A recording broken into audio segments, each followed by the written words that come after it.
If you want to view your project and tasks in the desktop application, you can do that by going to Project and Tasks. From here on the left side, you can view the project that you're tracking time for, and on the right side, you can view the tasks. Now, there are different ways you can track time for projects and tasks. Firstly, if you don't have any projects and tasks, you can go ahead and select No Project and start tracking for No Task. This way, you're tracking time, but you don't need any project or task. Secondly, if you have a project but no task, you can go ahead and select the project you want to track time for, then No Task. And lastly, if you have a project and a task, you can go ahead and select the project, then go ahead and select the task.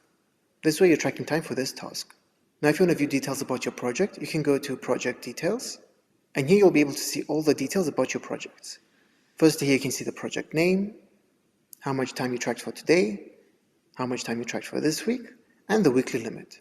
Finally, here at the bottom, you'll view the total amount of time tracked.